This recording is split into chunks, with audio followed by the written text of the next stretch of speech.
Welcome. This is January the 4th, 2026. My guest is Pannobhasa, former monk after 30 years. He's living in South Carolina. We met about 300 times before. And this is our next meeting to discuss my ET hypothesis and sources. We did part 1 to 13 before. Now we're going to do part 14 to 18. So I really appreciate your feedback, Pannobhasa. Welcome back. Hey, O'Brien. And I might have been wrong before. I did a video with Grant Cameron. He's like Canada's best known ufologist, and he doesn't really believe that we have man-made UFOs, taking off in outer space. So maybe we haven't been to the moon and Mars or these other solar systems. Because you were quite surprised. You said that would be remarkable, but he's given me some doubts. He says maybe there's not compelling evidence for that that at all. So you have to be flexible with my hypothesis. I don't know. Yeah, I don't know if there's any really persuasive evidence that we've been to, even let's see, the moon lately, that we have like a space station or anything there. But Mars, that's, you definitely have to have some kind of secret technology that's been, retconned from something else in order for us to already be in Mars. There are some people that think the whole moon landing stuff was a fake. That's like a major conspiracy theory that you see on like YouTube and Bitchute. Yeah, I guess we don't have to go into that now. Yeah. Yeah. Well, I could carry on with the share screen of my hypothesis here. This part 14 is actually the most important part of my whole hypothesis. This is the three waves of soul, Susie Hansen's ET strategy. So Susie Hansen and the dual soul connection. I carry her book on my desk. I have it right here, the dual soul connection. She's in New Zealand. She's got perhaps the highest perspective on the Greys and the culture of society. Like she's had experiences with them all through her life. In chapters 36 and 37, she outlines a long-range extraterrestrial plan involving three waves of souls incarnating on Earth to guide human evolution and planetary transformation. The first wave, arriving before the 20th century, laid the spiritual and energetic foundations for change, and some were involved in early spiritualist movements. This was like since the 1850s. They became more prominent during the mid-1900s. The second wave, the pioneers and communicators, generally incarnated from the 1940s to 1960s. They brought empathic sensitivity and served to stabilize the awakening process within mainstream society. The third wave, emerging from the 1980s onwards, includes advanced souls, hybrids, and concealed ones, individuals with veiled memories of ET origins and pre-birth agreements to assist at critical moments. Susie Hansen emphasizes in both book and interviews that the third wave all have dual souls, part human, part ET individuals who remain latent until Earth reaches a critical threshold. These souls carry pre-incarnational agreements with ET civilizations only to be activated as global crises escalate, bringing the full prophetic power of their consciousness to dismantle control systems and usher in planetary integration with the Galactic Federation. These concealed ones carry latent abilities such as telepathy, healing, and multidimensional awareness, and have undergone extensive off-planet preparation. Their full activation is designed to occur in stages, synchronized with Earth's escalating crises and breakthroughs. Susie also calls them the implementers because they will be responsible for implementing sweeping positive changes in our world, change from within. So this is the most important part of my entire ET hypothesis. I believe the concealed ones, once awakened, will play a central role in dismantling the Rothschild globalist elite and ending their control of Earth. The third wave is humanity's bridge to a post-cabal, post-secrecy civilization, preparing Earth for integration into galactic society.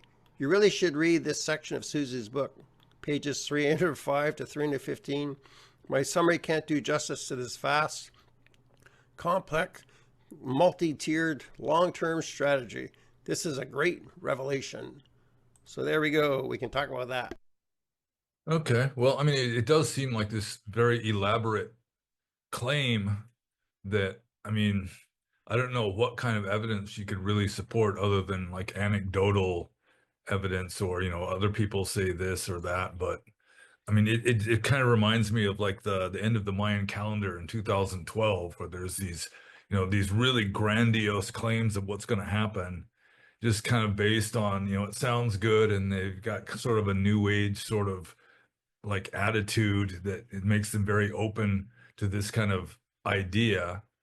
But I mean, when it comes down to actually demonstrating it, like empirically or objectively, they generally don't do a very good job of it. So it's like a hypothesis, and we're just gonna have to wait and find out whether it's true or not, just like we had to wait and find out about what was going to happen when the Mayan calendar expired in 2012.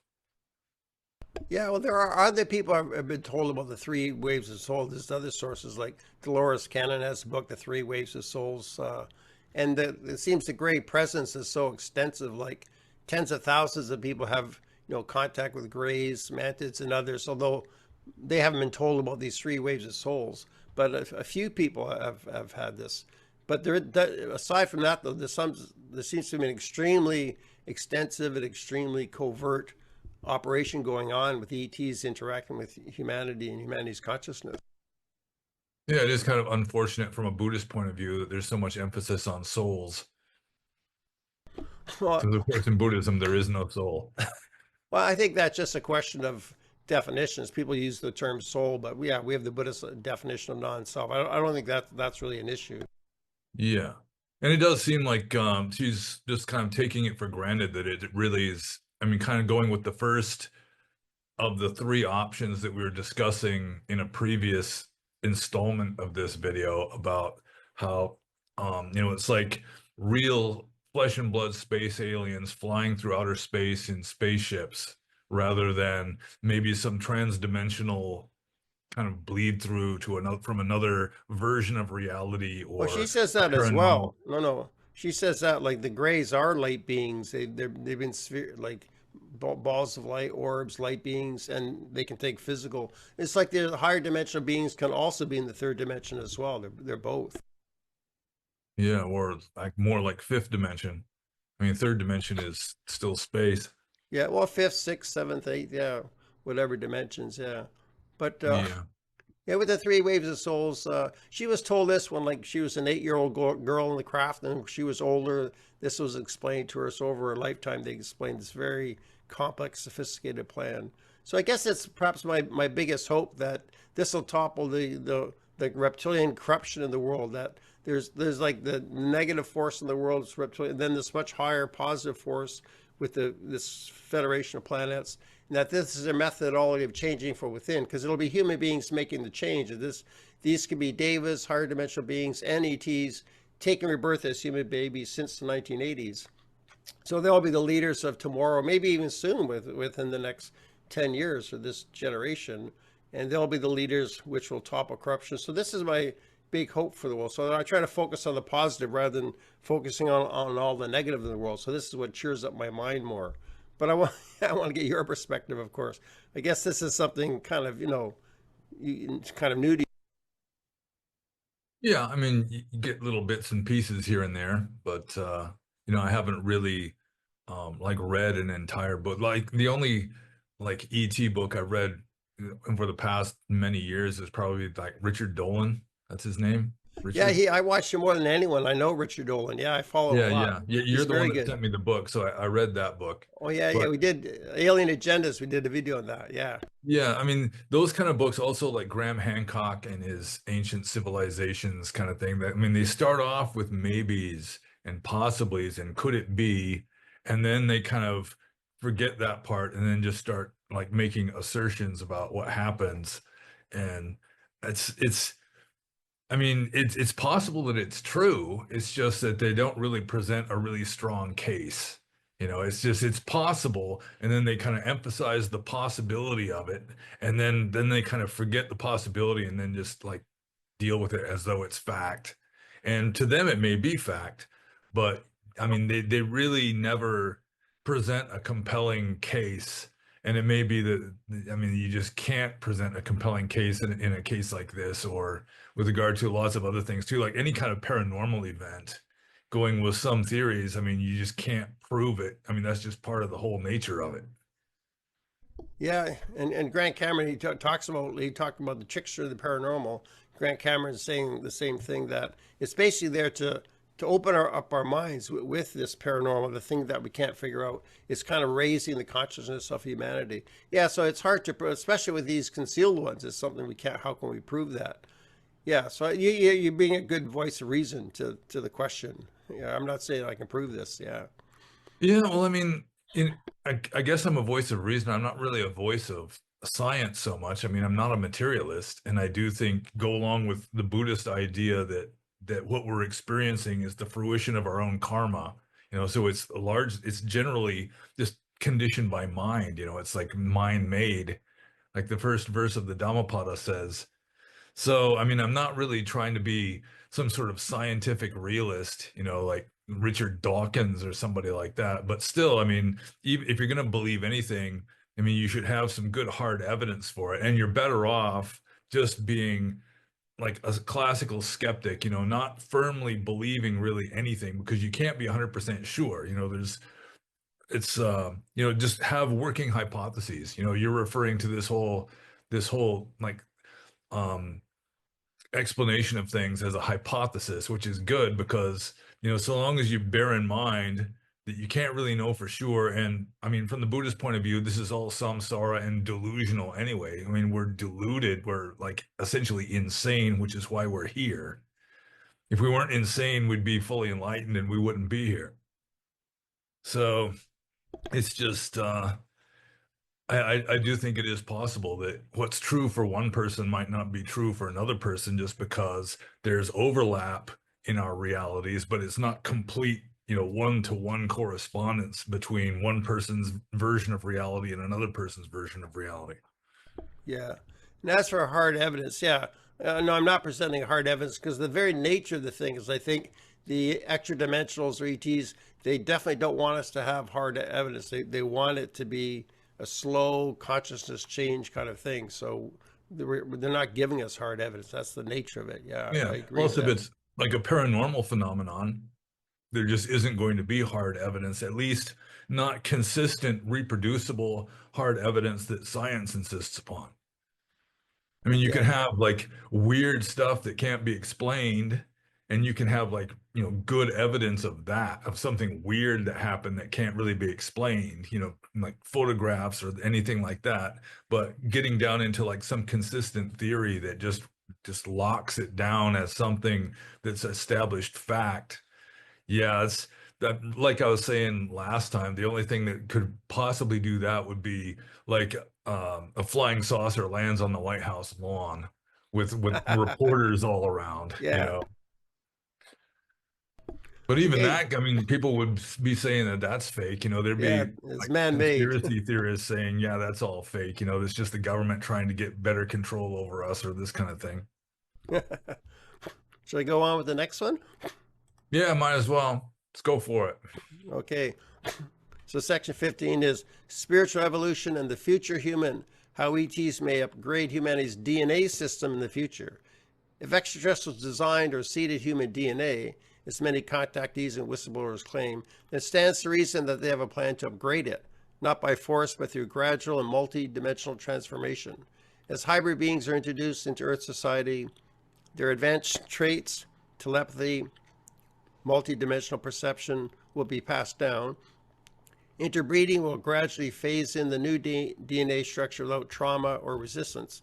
Some people believe that the Greys want our DNA to regenerate themselves since they look so small and skinny, but I think this is jumping to a false assumption. The Greys are likely all over the galaxy and they don't need our genes. Epigenetic activation. Rather than physically altering genes in a lab, ETs may trigger latent potentials in human DNA through frequency exposure. Contactees report being exposed to tones, lights, or symbols aboard craft, which may unlock dormant DNA sequences. Junk DNA equals unexpressed potential. Planetary awakening will come through individuals first, those who awaken early and guide others. This is a spiritual evolution catalyzed by ET stewardship. Some of my sources are here. Okay, want to comment on that? Well, the idea that we're like advancing genetically doesn't seem to have a lot of like empirical evidence backing it up. If just going from the Buddhist point of view, we should all be like degenerating we're like in the Kali Yuga in an age of decline. So there's just that as just this Buddhist input.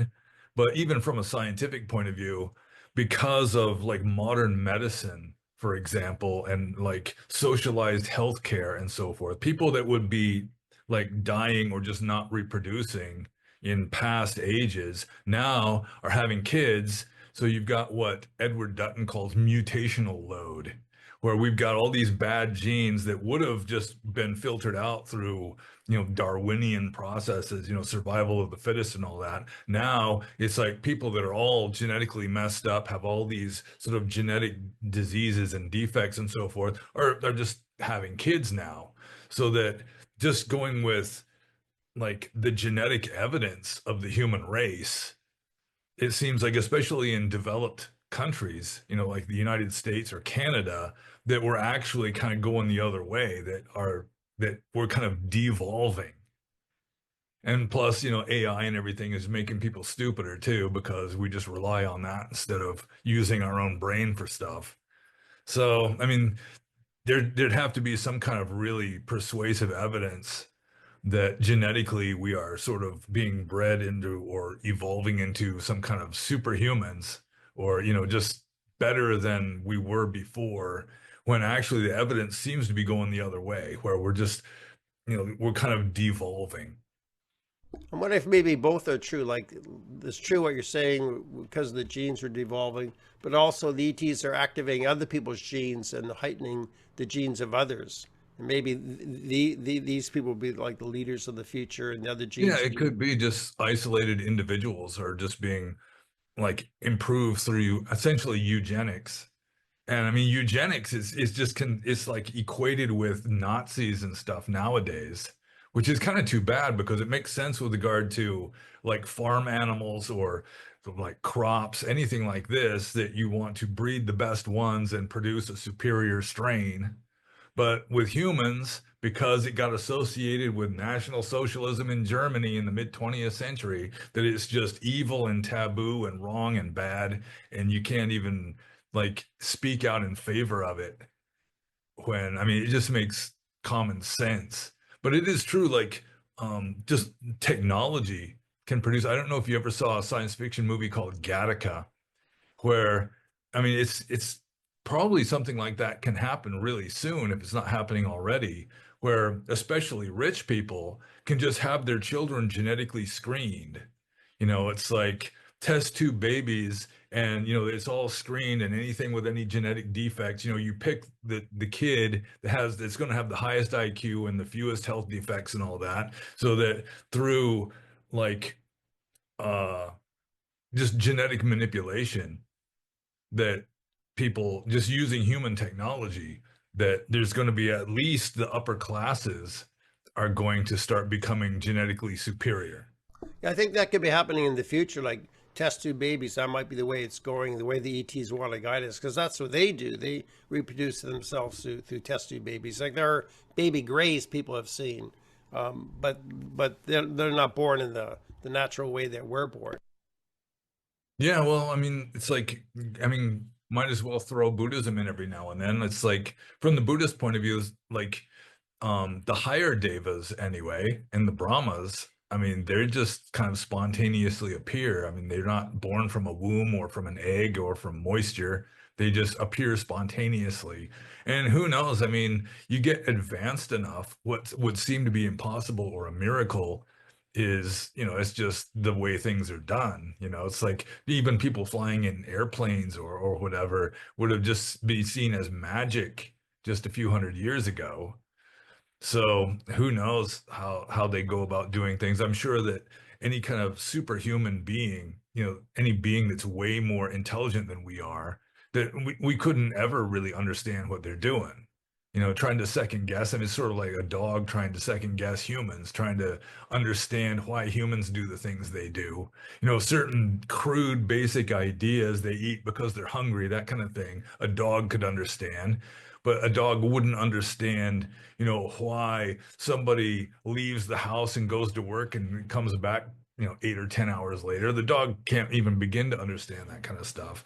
And with regard to humans trying to understand what a mantid what their motives are, or what Greys really have as their agenda. I mean, it might just be a ridiculous attempt at understanding something that's just beyond our capacity to understand, Yeah, I'm at trying to least understand it. intellectually. Yeah, I realize I can't, but I try to come to some hypothesis. But you make a very good point. Their minds are so way beyond us. Yeah, I mean, just assuming that even what the advocates of the idea are in favor of it. I mean, it's like um a lot of people are just limited in their imagination with regard to understanding higher beings. Like even in Buddhism, even like the higher beings like the Devas and the Brahmas still have approximately human intelligence. It's like intellectually, they don't seem to be any smarter than humans, mainly because it's humans that are describing them, and they can't describe anything smarter than themselves. Ah, yeah, yeah. You mentioned the And Kali Yuga. Like some experiences have described, we're in a Kali Yuga, and that the ETs have decided that they need to intervene in the Kali Yuga because Earth is part of a bunch of planets, and it can't be allowed to go down because it affects other planets. So the alien intervention is in the sense to turn around the Kali Yuga and develop us more spiritually, so we can join the galactic community. But there's been discussion of that, the Kali Yuga, and turning it around. yeah, that would be nice. Like I said in a previous installment of this, that like in the book of Revelation in the New Testament, it talks about how the entire world would be destroyed if it weren't for angels intervening. And of course, an ET would be seen, at least a good ET would be seen as an angel to pre-modern Christians. Wow, So, that's an interesting prophecy. Yeah, I think I but we believe are it. just gonna have to wait, and we're just gonna have to wait and find out. I mean, is it legit, or is it like the Mayan calendar in 2012, where Yeah, a lot of people are just sure, and then nothing noticeable happens, and then so some people kind of backtrack and say, well, it happened. It's just like at this subtle level, this subtle plane that is not so really obvious, that kind of stuff. yeah, that was a difficult time in the UFO community. People saying, if you got 51% good karma, you'll switch from 3D to 5D on December 21st, 2012. All kinds of people were saying this kind of stuff, and then it passed. So that was a bad new age time for the UFO community. Too many people were getting Yeah, sucked well, in by that's one that. of the reasons why I came back to America when I was a monk. Is there's people saying all this stuff's going to happen in at the end of 2012, and I thought, well, I might as well go back to America where the action is rather than just stay in a Oh, cave in the forest, so that just in affected case. you. Just in case, yeah. I mean, it helped to influence my decision to go back to America when I did. Oh, I didn't know that. That influenced your decision. Cool. Yeah, but it turned out to be kind of a nothing burger. Yeah. Should I carry on with the next bit? Yeah. Okay, so section 16 is warnings and red flags in the UFO community. As with any profound shift in human understanding, the UFO community is not immune to distortion, misdirection, and infiltration. The depth and importance of the extraterrestrial contact phenomenon have made it a target for disinformation and psychological operations. As a result, discerning truth from manipulation is essential. The first is disinformation campaigns. For decades, intelligence agencies have sought to control the UFO narrative. Some of this began as strategic misinformation to confuse foreign adversaries during the Cold War. Over time, however, this evolved into a complex web of disinformation, ridicule, and staged leaks designed to undermine credible witnesses, mix truth with fantasy to discredit the whole subject, and keep public attention focused on sensationalism instead of spiritual insight. One well known tactic is the limited hangout, releasing partial truths wrapped in plausible deniability to manage public perception. Another is to flood the field with unvetted or absurd claims, making it harder to discern legitimate experiencers from fabricators or disinformation agents. Second is cultic personalities and ego agendas. Some self-proclaimed contactees or insiders become guru-like figures, gathering followers and discouraging critical thinking. While many experiencers offer genuine insights, some may fall into narcissistic patterns or even fabricate stories for personal gain. It's been called the UFO disease. Red flags include claims of exclusive contact with no room for peer corroboration, rejection of all criticism or questioning, appeals to authority without evidence, saying, "Trust me, I was there." So this is particularly dangerous when it replaces spiritual discernment with blind belief. And the third is the suppression of experiencer testimony. The abduction and hybridization narratives have been especially targeted for dismissal. Contactees who report being aboard craft, receiving telepathic downloads, or participating in hybrid programs are often ignored.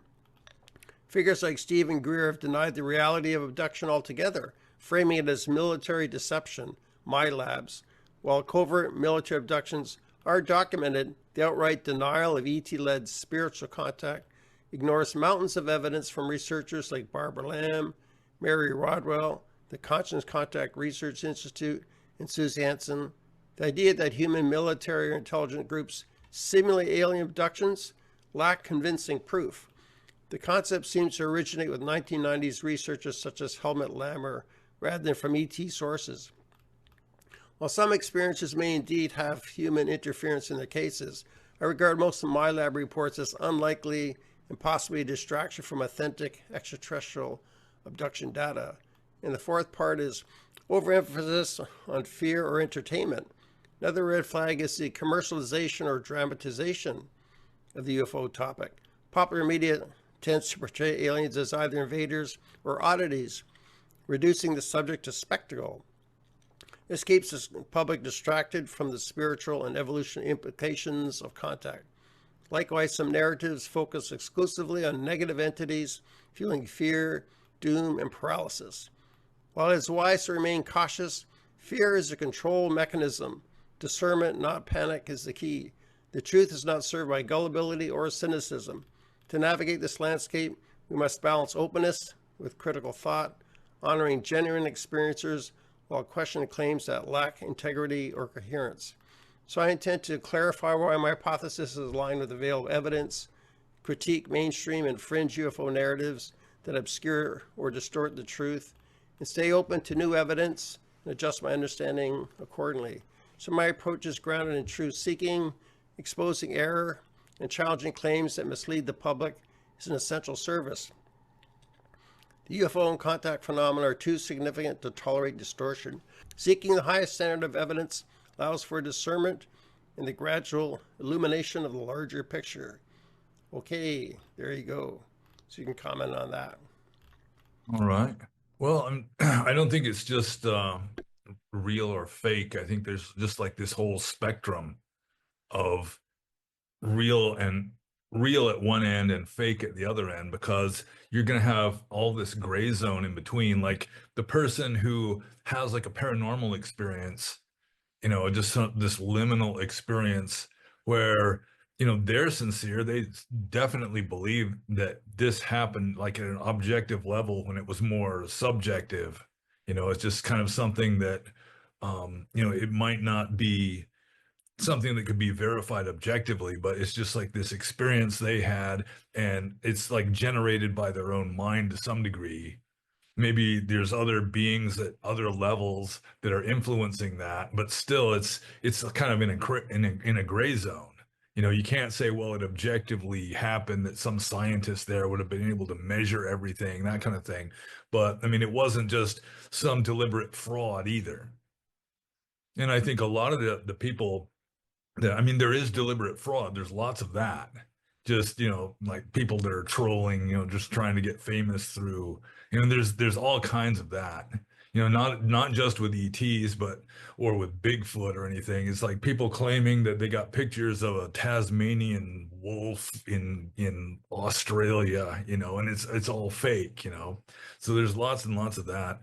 With regard to the UFO gurus, the first name that came to mind was Linda Moulton Howe.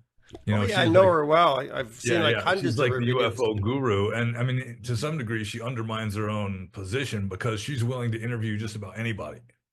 And so that's going to include probably some scammers and some, serious people and some kind of people that are serious, but at the same time, just sort of on the fringe where, they're just, what they're not experiencing the same sort of like version of reality that most people are experiencing anyway, that kind of stuff. Yeah, I want to And then comment. of I course just did some a people oh, and then some people just think that Linda Moulton Howe is just kind of like like working for the government as a kind of psyop or something like that. I've heard that theory floated out there before too. I just um, did a video with Grant Cameron. He knows Linda Moulton Howe, and he talked about her. He thought, yeah, some of her sources aren't credible, or how do we know? And how can she check her sources? So that when I mentioned that, we've been to 22 solar systems, I got that from one of the Linda Moulton Howe sources. So maybe, so I talked about that with Grant. Maybe that's not a credible source either. I think she's got good intentions, but yeah, I don't believe William Tompkins. She's interviewed him. I don't believe his testimony. He says that the reptilians gave Nazis 200-foot size, fully equipped flying saucers, and now the Nazis are in outer space. I don't believe that. So she would interview him and support these things. So, but she's had some really good episodes. So I've learned a lot from her as well. So Yeah. it's Yeah, confusing. I think I've watched one video of hers in the past year, and it was a person who was like doing remote viewing and just kind of using that, it was like in Brazil there was like this crashed UFO, and the US government was involved in all this and that. But I mean it's all just remote viewing. He's just kind of using some kind of psychic ability that maybe he has, as a way, and then that's just considered to be evidence, and the whole argument is based on this, this guy, claiming to be a clairvoyant who's seeing this stuff, which, I mean, maybe it's true, and so, I mean, all you can do is just wait and find out, I guess, and then you have earned the right that if it really does happen, you can say, "I told you so."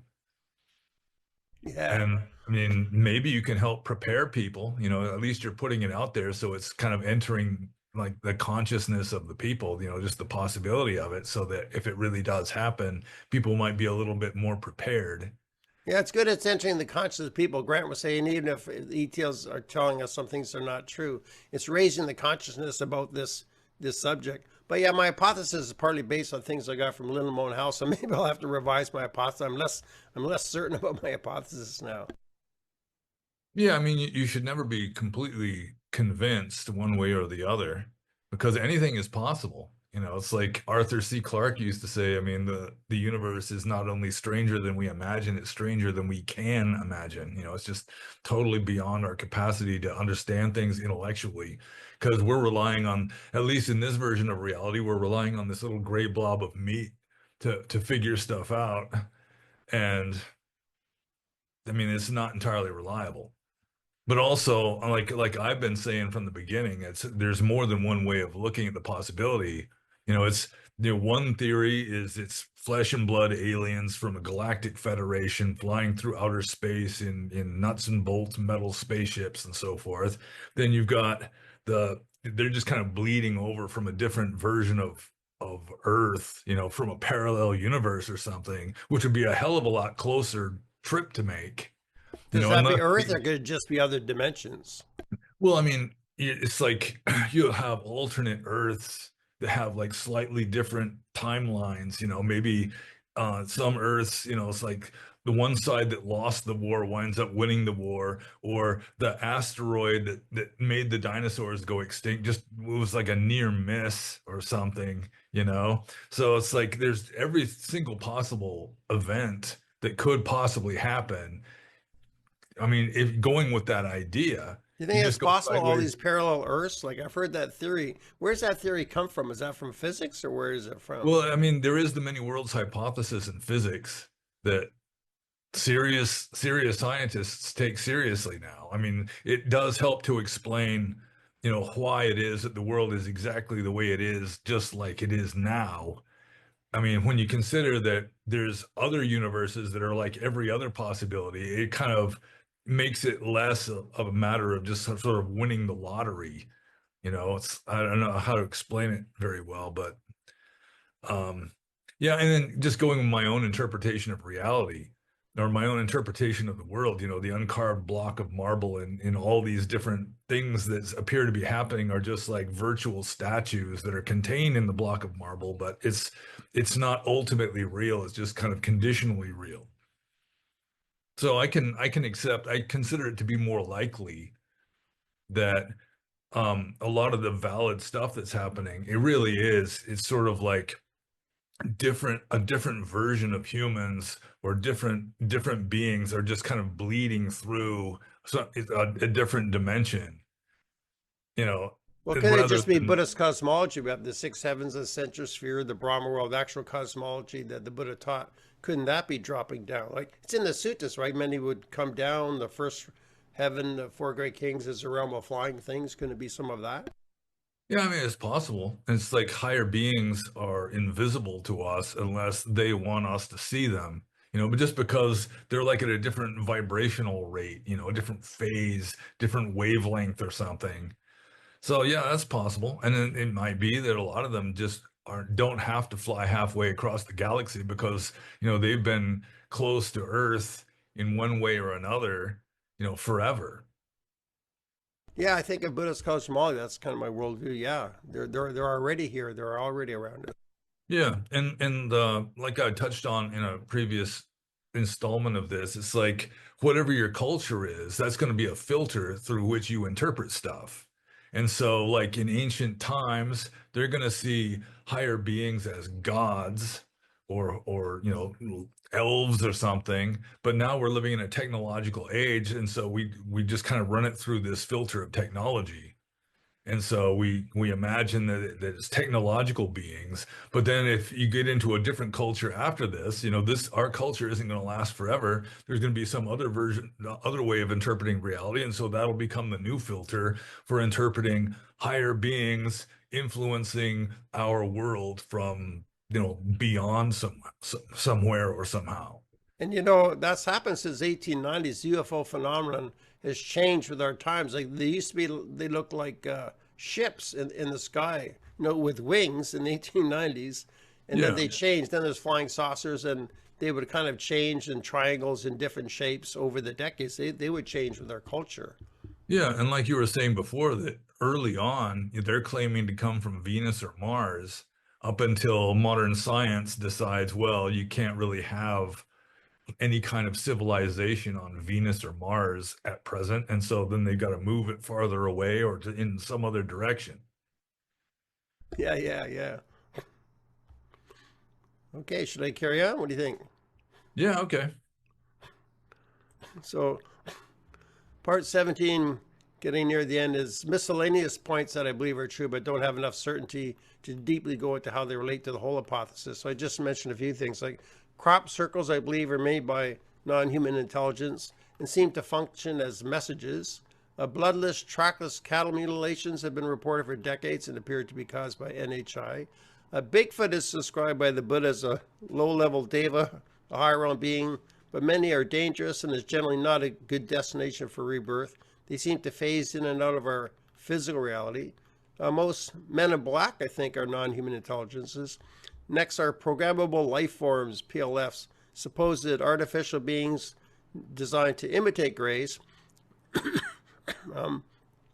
are claimed promoted by Stephen Greer and others, but I find no credible evidence that such entities exist. The idea appears to be a human technology explanation for genuine ET encounters, may serve mainly to divert public understanding away from real non-human contact. So that's section 17. Yeah, well, I mean, um, one theory as to why we never find, like astronomers haven't found messages in outer space, it's like the Fermi paradox, it's like going with statistics, there ought to be intelligent races out there in space all over the place, and we haven't found any real conclusive evidence in favor of that. We haven't received any radio messages from some other planet, But anything would like. they be using radio? Like why Well, radio? well, I mean, it's just a common, electromagnetic radiation, a certain wavelength of electromagnetic radiation that works for communication for us. So you just assume that at least some other species would come upon the same crude way of communicating over vast distances as us, that kind of thing, or just finding other kind of anomalies that would seem to indicate, intelligence in space. And one explanation for that, for answering Fermi's paradox, is that once you get to a certain level of evolution, like some kind of species gets to a certain level of technological advancement, they just get replaced by AI. And then the AI doesn't have to communicate with spaceships or anything. It's just in its own self-contained world, essentially. Or that another possibility is similar to that, is that once you get to a certain level of technological advancement, everyone just like imports their consciousness or their personality into a virtual reality where they don't get old, they don't get sick, they don't have to eat food, they just need a little bit of electricity to keep the whole system going. And so they just kind of disappear. They stop like evolving at the physical level, and it's all like this virtual level of reality. And so, I mean, you'd think that there'd be a lot of just vast super intelligence out there that really is it's not biological, it's like computers and stuff. Yeah, if that's possible, then of course there are some people, including like Buddhist philosophers, who say that a computer can never become conscious. That, I mean, it's like a computer can't contain karma, that kind of thing. So I don't know. I'm just kind of throwing that idea out there that I mean, you'd think that if there are ET phenomena out there, some of it might really be just non-biological, just like, I mean, super advanced robots or something, just computerized, mechanized ships that are just going out performing functions that, there's no real beings on it. It'd be like probes.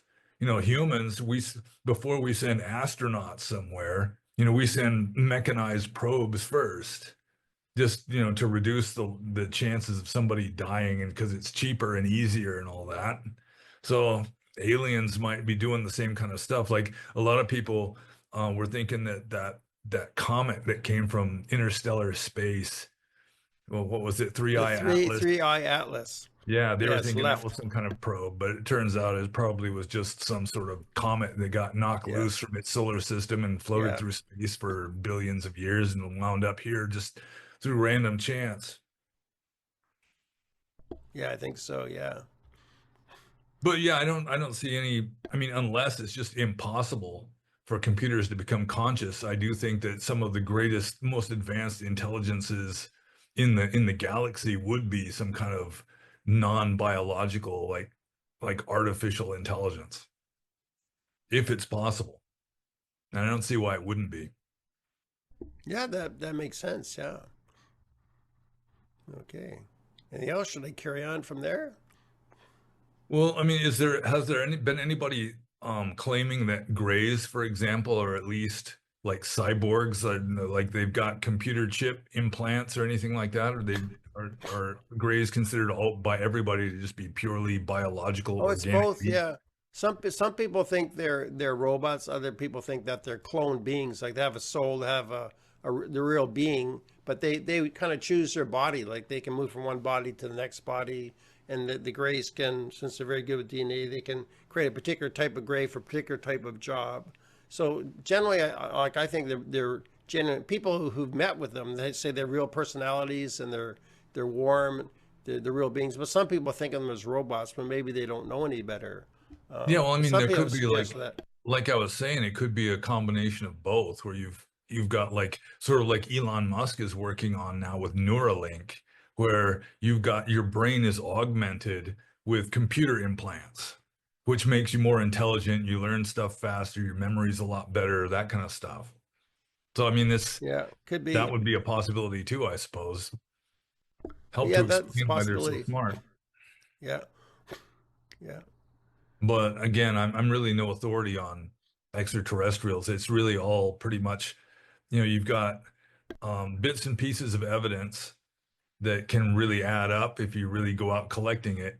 But I mean, it's still mostly hypothetical. It's mostly theories, just because the evidence is, even the experts will have to admit that, like you were saying, like the government's tampering with stuff, and there's lots of frauds and just lots of crazies, and so it's like mining for gold if you're looking for really good, reliable evidence, because most of it isn't going to be all that great.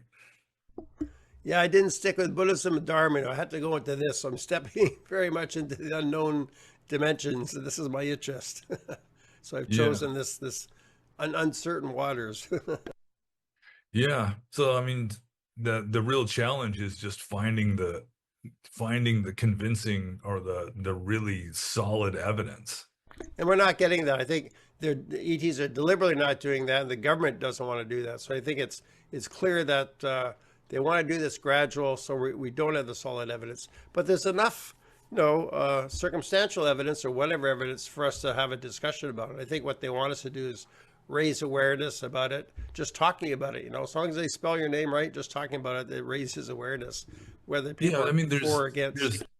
there's a lot of evidence. I think it's really convincing evidence just of all the weird stuff that happens, like out of like near death experiences and ETs and cryptids and like psychic powers in certain people And that, past life or yeah, memories. there's enough evidence of that that we're not just locked into scientific laws of physics, that there's more to reality than that, that scientific laws of physics kind of deal with the mainstream of what's happening, but there's all this stuff that just it slips through the cracks somehow, and it's still possible and it still happens even though science can't explain it. And the public's becoming more and more aware of that, right? The public has real interest on that. The internet, there's so much discussion. So the public knows about all this strange stuff. Yeah, yeah, at least they've heard about it. And the scientists are kind of like the Pharisees of our culture, but I guess scientists are having less credibility. People are looking for other sources of information rather than bowing to science. Well, I mean, like theoretical physics, it has to admit that a lot of this stuff really is possible. Quantum physics kind of threw the door wide open to all kinds of weird psychic stuff and stuff that would seem to be impossible. It's like the classical scientists who just insist that science explains reality. Those are the ones that are becoming obsolete. I don't think science in general is going to be just like debunked and thrown out anytime soon. Well, yeah, science is good, but the scientists, yeah, might be more shocked than religion is by disclosure of the ET presence in the world. It might really throw them off. Yeah, especially if science can't explain it. Yeah, yeah. Okay, should I do the last part? Okay. Okay, section 18 is my conclusion, living with the truth. The cumulative testimony of experiencers, contactees, and researchers suggests that a coordinated, multidimensional ET presence has been engaging humanity for generations. While many competing narratives, from secret government programs to artificial alien contracts, try to reinterpret or obscure this reality, the simplest and most consistent explanation remains that genuine non-human intelligences are guiding a long-term evolutionary project involving our consciousness, genetics, and planetary ecology. The evidence is fragmentary yet convergent. Patterns across remote viewing data, near-death and contact experiences, cross-cultural accounts, and government disclosure trends all point towards purposeful interaction rather than coincidence. I expect future confirmation to emerge gradually, not through a single disclosure event, but through continuing integration of scientific inquiry, spiritual insight, and firsthand human experience. So, living with the truth. The implications of this hypothesis are not merely scientific, they're personal and spiritual. We're not alone and never have been. We're also not victims. We're participants in a galactic drama in which free will, consciousness, and evolutionary alignment are the stakes. This knowledge brings about both freedom and responsibility. We're free to reject this paradigm, to retreat into denial or fear. We're also free to rise to the occasion, individually and collectively. We prepare not by waiting passively for disclosure or rescue, but by becoming agents of awakening in our own spheres of influence. A call to action for humanity and seekers of truth. We stand at a threshold. Some will laugh at the idea of ETs guiding human evolution. Others will retreat into fear or cynicism. But a growing number of us are ready not to believe blindly, but to discern deeply, to live with integrity, and to serve a greater purpose. So please join me. Let's build community and raise awareness. And then I have an appendix after this. Okay, so that's my conclusion. Well, people have believed essentially that you got higher beings guiding the human race. I mean, that goes back probably into prehistoric times. I guess You so. know, first it Everywhere. was the gods, or the Anunnaki and all this kind of stuff that people believed it was gods that were sort of like teaching humans agriculture, teaching humans how to use like letters and numbers, this kind of thing. That, you know, ancient civilizations believed that, you know, gods have been guiding us. You know, it's like Prometheus stealing fire from the forge of Hephaestus and giving it to humans, that kind of stuff. And then after that, it was angels that are sort of interceding on our behalf and sort of influencing what's going on. You know, like maybe you got some tyrant king who's threatening to destroy a good civilization, so he gets, you know, he gets smitten by God, and, you know, he gets assassinated or dies of a disease. I mean, there's all kinds of things like that that you could at least hypothesize is like influence from non-human powers. And now it's just that we're living in a technological civilization that considers science to be more important than religion in most cases. Even most religious people, without admitting to it, use science more than religion as a way of interpreting reality. So it's just kind of being interpreted more scientifically now, but still it's I'm technically like a skeptic. I'm like an open-minded skeptic where, you know, anything is possible. I'm not going to rule out the possibility of anything really, unless it's just blatantly, just completely inconceivably impossible. But at the same time, before I really start working with something, even as a working hypothesis, I want to see some good evidence. And so with regard to like extraterrestrials, you know, I consider it very likely, just going with statistics, that they're out there. Whether they're interacting with us or not is something that it's just an open question for me. You know, it's possible, maybe, but, you know, it's like before I really jump on the bandwagon and start endorsing it, I'd have to see more evidence, I think.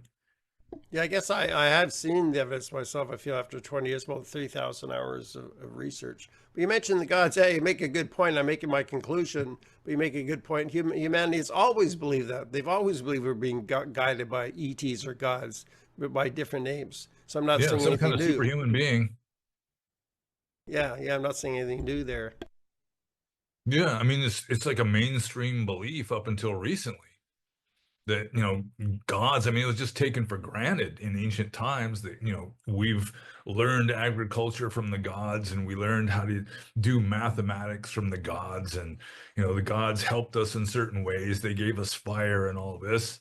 So yeah, I mean, that's not new at all. And it's just kind of the exception to the rule is just modern technological or scientific materialistic civilization rejects that, when most humans over the, you know, throughout history have believed it Yeah, even in one beer, way I or think another. beer may have come from aliens telling us how to mix hops and other things. I read some theory that beer was somehow channeled down to Earth. Yeah, or at least the hops part. I mean, I think early beer, like the Egyptians didn't have hops. It was just fermented barley or something, but I don't know whose idea it was to put hops in the beer. Yeah. Good. So, what else on the conclusion? Really appreciate going through all 18 parts, you know? Um, yeah. Anything else you want to say? Any final words or something you want to add to that? Uh, I mean, nothing really comes to mind other than, in a way, this could have the same sort of benefit as, like in Buddhism, you got recollection of death. You know, you just remind yourself that you're going to die someday, and that can help to prepare you for when that day finally comes. And so it's just sort of like being reminded of the possibility of non-human intelligence influencing, you know, our world and so forth. I mean, it can, at least in subtle ways, sort of prepare people for, you know, they might just get beaten over the head with it someday. You know, maybe the spaceship really will land on the White House lawn someday. And then at least people will already have been exposed to the idea. They've been seeing, YouTube videos about it and reading books about it and so forth, so that it won't be such a complete freak out event with just everyone just totally losing their shit when it if something like that finally does happen, or through some other means there just happens to be like convincing evidence to most people that there really is some sort of superhuman intelligence that's been involved behind the scenes in human history, at least recently. Yeah, I really appreciate you mentioned that as a contemplation because I very much committed, like on my website, it says raising awareness about the alien agenda for human advancement. So, yeah, I'm really committed to raising awareness. I think the mainstream media still has not embraced this. Since 2017, the New York Times actually had a favorable article, but the media since then hasn't really, see, the mainstream hasn't really embrace this. It's just a bit on the periphery. So it's very much dependent on the media. If people see the mainstream talking about it, then they would take it more seriously. But that hasn't happened yet. Yeah, well, I mean, there has been some high profile events like that Tic Tac event that happened with the military. Yeah, that was good. So, I mean, that winds up in the mainstream. But Yep. another thing, another way of dragging Buddhism into this is that one of the 40 standard meditations taught in Theravada Buddhism, one of them is recollection of the devas. Yeah, So, I mean, recollection, David. if you interpret devas as just any kind of superhuman being, any being higher up on the scale than we are, then yeah, that could include, contemplation of, whatever kind of beings that are like influencing us or interacting with us, even though it might not be happening at a fully conscious level. Yeah, thanks for mentioning that because January 14th is my 35th anniversary of becoming a Buddhist. And my very first class was on the realms of existence. I really was interested in the Devas and cosmology. So I've been doing this recollection of Devas practice for the last 35 years. So it goes right into my interest in extraterrestrials and interdimensionals. So Yeah. yeah, I'm committed to keep promoting, raising awareness about that recollection.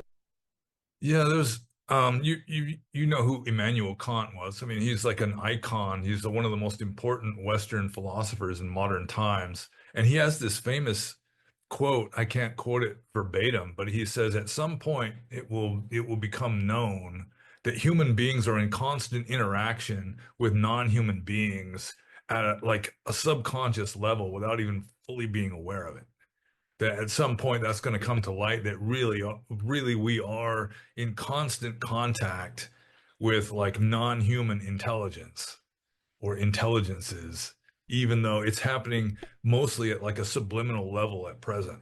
It's like a subconscious thing going on, but still we're actively participating in it, even though our conscious ego is just too tuned into materialistic samsara to really be fully aware of it. That's a powerful quote by Kant because that's very much the UFO community hypothesis that millions of people have probably been abducted and brought on craft and then it's suppressed from their memory and they don't know. Like probably maybe 100,000 people remember, but probably millions of people. So it's amazing that Kant said that. What century was he? When did he live? He was like late 1700s. Wow, that's impressive. I think he's Yeah. right. I agree with him. Yeah, but I mean, he wasn't really referring to abduction so much as just like subconscious communications, that kind of thing. Yeah, and I mean, we're saying like consciousness is fundamental to the universe. Like I'm in the consciousness school of ufology. Yeah, that it's all about consciousness with various beings. Yeah.